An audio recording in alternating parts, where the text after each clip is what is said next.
So the next bit we need is the image. If we click on the cogwheel for the panel and click Edit Panel, and we try to look for a pane that we can use, I'm going to go to the right side here, click the cogwheel, and hit Add Content. There's no category here that really fits what we're looking for. We're looking for user information. If we click on Node, you see we have the node author, but besides that, we don't have any information about the user. That's because we need to add a relationship to the user, just like we did in views, in order to expose those fields to be able to use them as a panel pane. So I'm going to exit out of the overlay here, and let's add a relationship.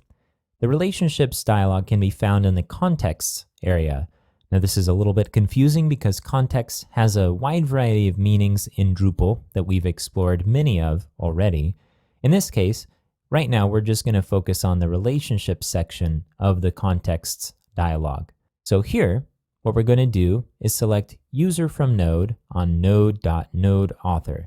This sounds the closest to what we're looking for. User from node is a little bit ambiguous, but node author sounds right. So I'm going to check that and click Add Relationship.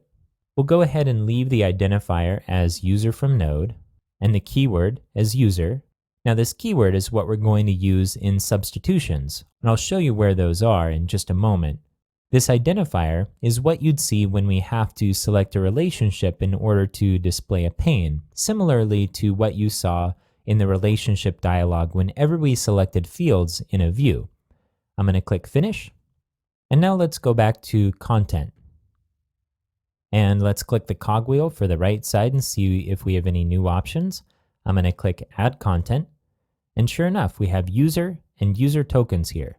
If we click User, we have the user image, which we can use. Let's go ahead and click that. Notice that here we have the option to select which user we're selecting from. We only have one user right now, so all we see is user from node. But if we created successive relationships, for example, we have a field that points to a user, and we add a relationship to point to that user, then we'd have two options for selecting the user image, either the author or the one that's being used as a reference. So we can leave this as is. For the label, let's go ahead and select Hidden. We don't want to display a label above the image. And for the formatter, we'll select Image. Let's click Continue. We can select the image style. In this case, we want to do the sidebar image style, and we'll leave Link to Image to nothing and click Finish. Okay, now let's click Update and Save and see our work. I'm going to exit out of the overlay. And here we have our image. Okay, so just to step back a little bit here, isn't it kind of cool that some of the concepts that we learn from one complicated module carry over to others?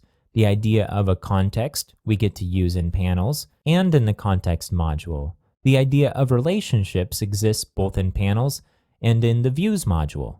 They're called different things in each situation, but once you wrap your mind around the concept, it's just a matter of figuring out what it's called in a particular module, and then you have it available to you.